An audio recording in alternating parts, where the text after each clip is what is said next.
All right, welcome back everybody, and I know you're excited for today. Today's a great day because today is the day that you're gonna learn Babe, I'm Gonna Leave You, just like you hear it on the record. Today we're gonna focus on the primary acoustic rhythm section parts. I know there's a lot of other overdubs on there, but I think the part that everybody really wants to know on this song is all the sort of different little arpeggios and the variations that he has, and that's what we're gonna cover today. Hey, if you haven't done so already, please jump down and click subscribe. Ring the bell, let you know every single time I drop new content, which I do every week. All my videos have jump links in them, so you can jump right to the part of the lesson that you want to see and bypass some of my yapping. And if you're looking for ways to support the channel, I really appreciate that. There's super thanks right below there. It's like throwing a tip in the tip jar. Or check out my Patreon site and see what other exclusive content and chord charts and tabs that are available for my Patreon members. Okay. So Babe, I'm Gonna Leave You. This is a super pretty song, guitar arrangement put together by Jimmy Page. It was released on their first album in 1969. And I believe this was a song that was originally a Joan Baez song. And Jimmy, put together his own sort of guitar arrangement around it. And there you go. And it comes out with the great classic that we know today. So the great part of this is that there is some patterns going on throughout all of the verse sections, and he has a couple variations that he does all of it. But really, 80% of the song, if not more, is really all around one single A minor based chord progression, and he has a couple different variations on how he plays those, and then there's a couple other parts. We'll touch on those too.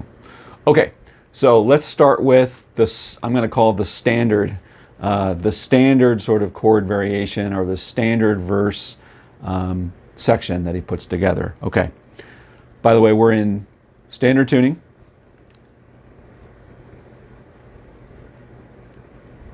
So he plays this on an acoustic 6-string. This is my 12-string, but I've taken my octave strings off, so this is my makeshift 6-string. Okay, so standard tuning. I'll zoom in a couple times during the lesson to show the finger picking patterns of the right hand. You'll see the chords over my shoulder for the left hand. But the consistency that's going to happen with your right hand is that your thumb is going to be picking the bass note, and your fingers are going to be picking the rest of the parts of the chord that you're going to play. Thumb picking is not an alternate thumb picking where you're usually, a lot of times when you do Travis picking, you're not doing that. You're just doing one note, single pluck on the bass note, and you're moving it each time from A, G, F sharp, F, E.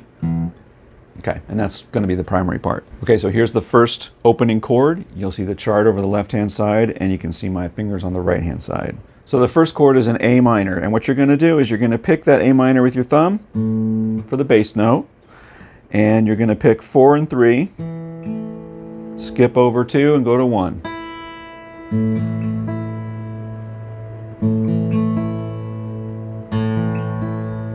And the second time you come back, you're not going to pluck the E string, you're going to pluck the B string. So both of those.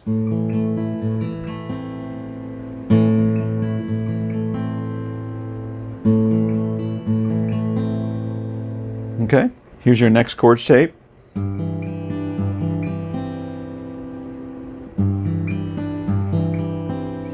This time we're not going all the way to the E string, it's just 6, 4, 3, and 2. But you'll see the variation is him adding on the third note on the B string. Here's your third chord.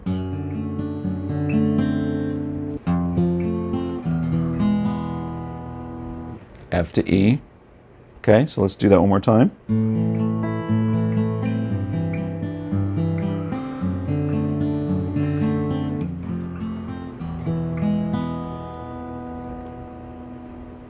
All right, and now the second time we're going to do the same chord patterns, but we're going to do a little variation where we're picking the third and the open, third fret and open on the E string.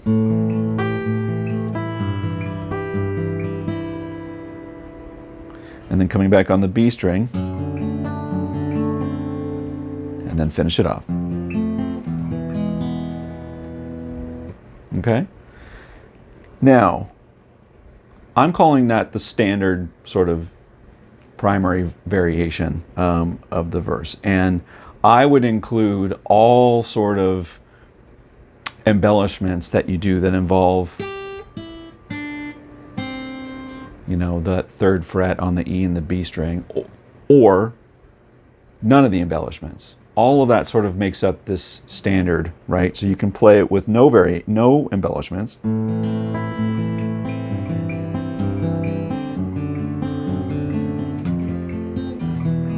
And there's a point or two where he does it like that. Or you could do it with some variation.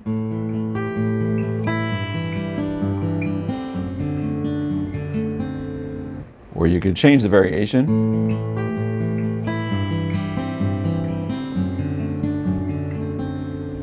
So any of those sort of take liberties is what I'm saying. But those are where you take the liberties if you want to sound sort of like, if you want to sound like what he's doing on the record. At the end of each verse, he closes it out with a pattern where he's repeating the F chord and then the E chord. And it's actually an F6, I believe, and an E7, because you're going to hold on to this note on both of those. So here's what the F shape looks like. And here's what the E shape looks like. Right? And he'll pick up that note to alternate between the fretted third fret and the open B string. Same thing with your E.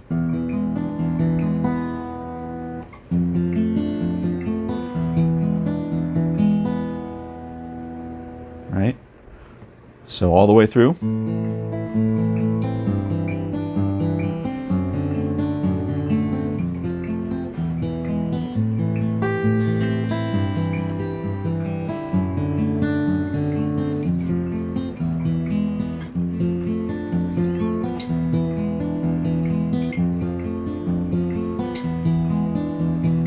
And then close it off with one more.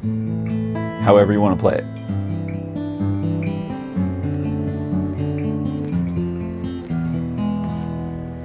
Okay, so that's the primary verse structure and the chords and a little bit about the embellishments, okay? The next part that happens in the song is a hard chord, hard chorded segment, which is a little bit different.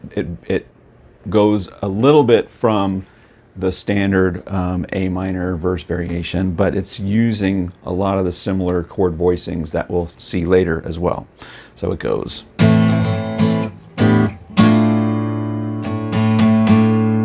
All of this is with your open A string, okay? So that chord shape is A minor is the strumming pattern. Here's the next chord. It's like a, you're gonna fret the 7th fret on your D string, which gives you another A note. Right, so you have an octave there. Then you're gonna add 9th fret on G and 8th fret on B. So if you think about this as an A 7th, right, you're sort of playing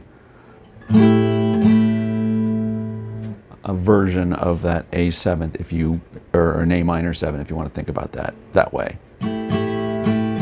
But it's also mixing in, because you have that G note in there, you could say it's sort of related more to the G, but regardless, that's the chord. Then the third chord is a variation on a D minor. It's like an A minor shape. And you're just playing it up here. If you think about that D minor, you're just taking everything away except for that part of the D minor chord. And playing everything straight across. So the first chord, A minor. Second chord, whatever you want to call that. And the third chord. And you know how the pattern goes.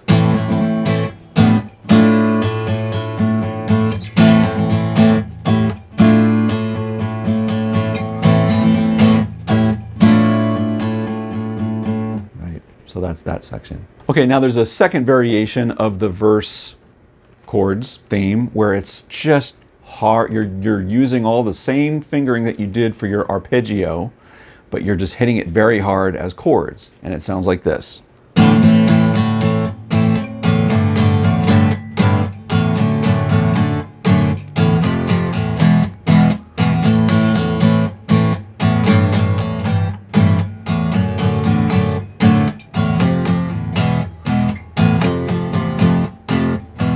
Right, you know how it goes, right? But it's all exactly the same chord. So exact same fingering as the arpeggio. It's just played hard as chords. There's a third variation that happens, this is now departing from this sort of set of fingering that we are down here. It's the same variations of A minor, then with a G, then with, you know, D7 with an F sharp. It's all the same sort of things that are happening, but different fingerings. And here's how that goes. So you're going to slide up here. Think of this A minor, right? And what you're going to do is you're going to play this part, only these two strings of that A minor. And you're going to start with your pinky up here on 8. Right? And we're going to play these figures where it's going to move from our A minor to our G to our D and then F and E. You're going to do parts of those chords, but you're going to have this descending high end note that's going to be following it all the way down, right? So we're going to play an A minor, and over the A minor we're going to hear, and then over a G we're going to hear, and then over a D we're going to hear, and then you're closing off with your F. So that third variation sounds like this.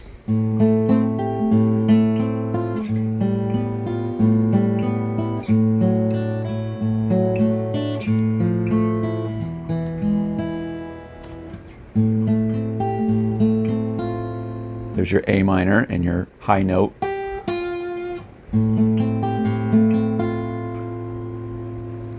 It's like a sharp 5 on there, but it sets you up nicely for the G, because that's the 7th of a G note, of a G chord.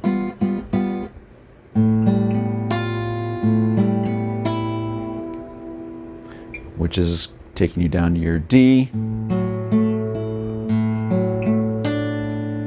there's a D triad right there. And with your F, with your open E string, and your E with your open E string, right? First time he does it that way. The second time there's a slight difference when you get to the G. So instead of, that's the same, he goes up this time. And the rest is the same.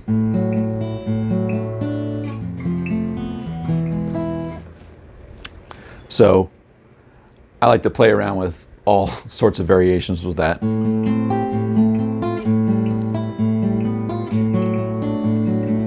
You know, he doesn't go up there, but sounds great.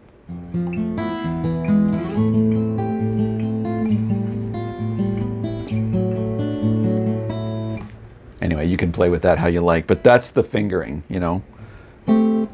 That's the A minor. That's the G.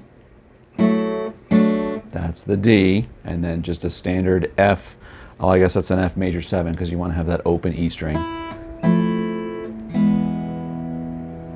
All right, so that's what I'm calling the third variation, or the descending part. Okay, so here's another variation. This is a little bit different than the verse patterns variations, but he also has a little interlude where he's got a very clever ascending acoustic part that's going on top of an electric slide guitar that's, you know, climbing right before you get into a hard hit,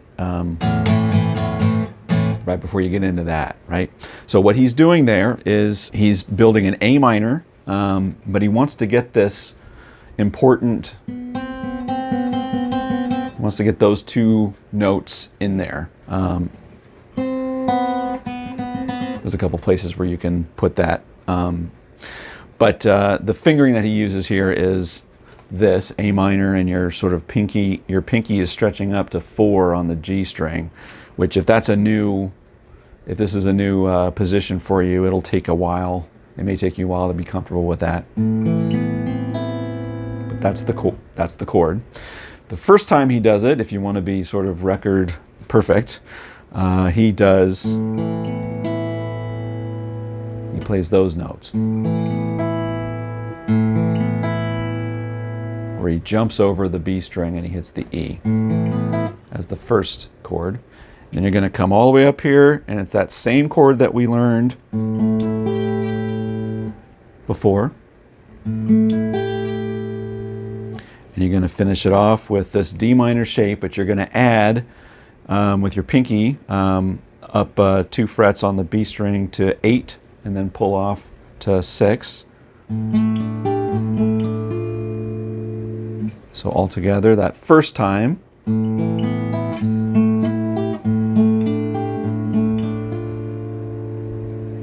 and then all the other times that he plays this, he plays the B string instead of the E string, like that.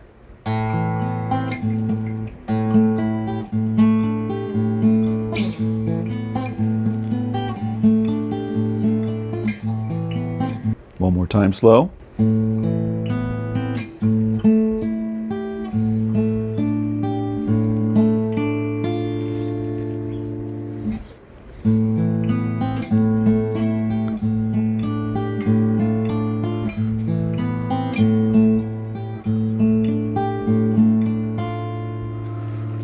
Right? So that's that part. So those are all of the verse variations, ascending and descending. That's 95% of the song right there. The only parts that are left are the outros, or I should say the outro, right? So the outro starts with an F to a big, everybody stops, it's the big F to E.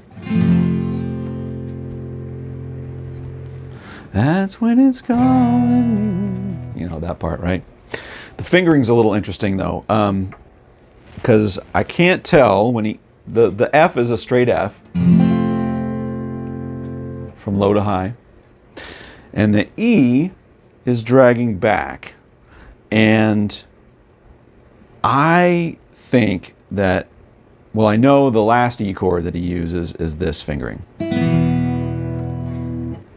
and I think he probably does that both times. What I'm hearing though in my ear is I'm hearing a double E string. So the first time it could be that. Anyway, so F.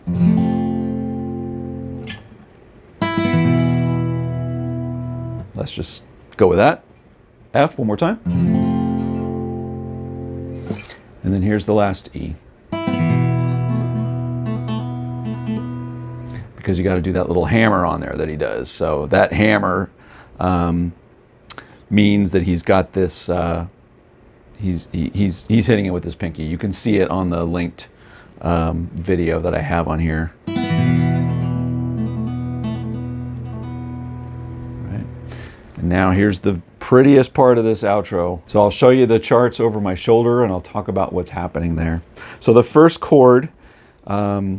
Remember, we're in the key of A, so it's building off of this. If you think of an A minor up here, with your root and your fifth there on your A, it's a D-shaped A, right? So what I'm doing here is you're grabbing your pinky on 10, your ring finger on 9, your index finger on 7 on the D string, and your middle finger all the way across at 9. Okay, so if you think about it, think about what's happening there. That's the same thing as a D. If you play a D down here with an F sharp in the bass, it's the same thing. You're just making that shape up here. Isn't that pretty? You're going to pluck the bass note and the third string at the same time to start it. Third, fourth, third, second is what your finger is going to be doing.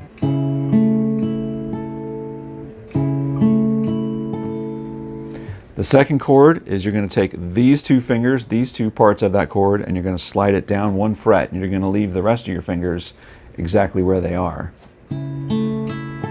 Slide it down.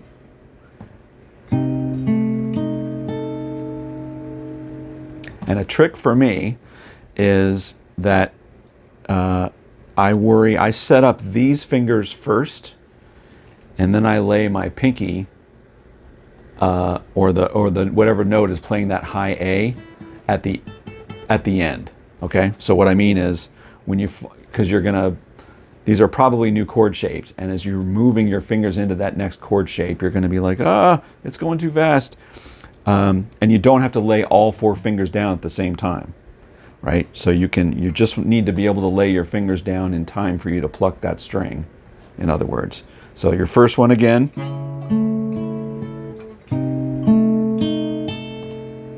You see what I did there? I didn't have my pinky down. When I moved these fingers, it was easy to pick up my pinky, move these fingers down, and then lay that on after. So,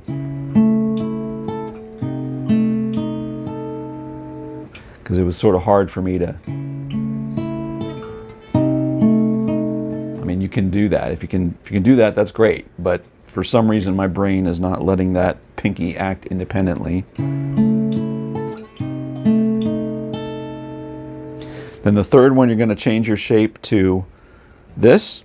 So everything's happening on the 7th fret, on the 6th string, 4th string, and 3rd string. So your index or your middle finger is still on the 7th fret of your 6th string. I got your ring finger on 7th of 4th string, and your pinky on the 7th fret of the 3rd string. So where's your A? Now your A is all the way back on the 1st string at the 5th fret. So that's a change there. So all those together so far, those 3.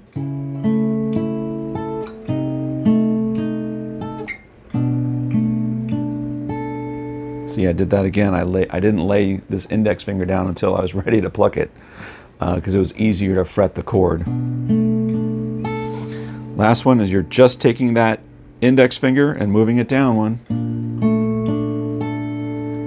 and everything else stays the same. So those last 2 together.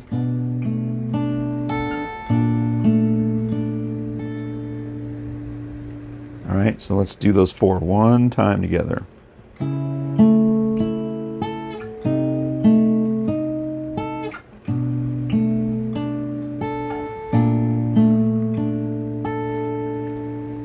Okay, now we're ready for the big ending. Now the big ending is just a variation on an A minor chord, and we're going to keep our hand in one position for all of this, right? So once again, we're coming to this part. If you think of your A minor chord here, we're only playing those 2 notes, okay? And we're going to alternate between hitting the B string and the open E string.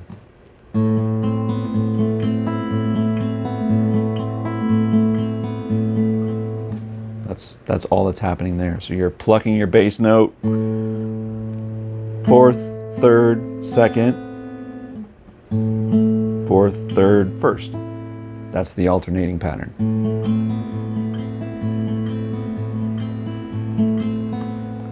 The third time you come to that B is when you go back to your big A minor finishing chord.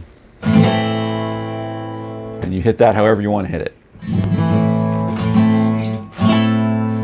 All right, well that was Babe, I'm Gonna Leave You. Did you learn something new today? I'll bet you did. There was a lot in that one, right? There was a lot of good stuff. So spend some time with that if that's new.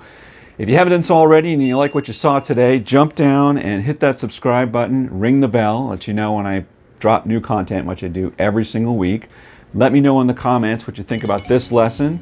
And if there's another song you want me to take on and do similar to this, let me know that too. Okay, until next week, take care everybody.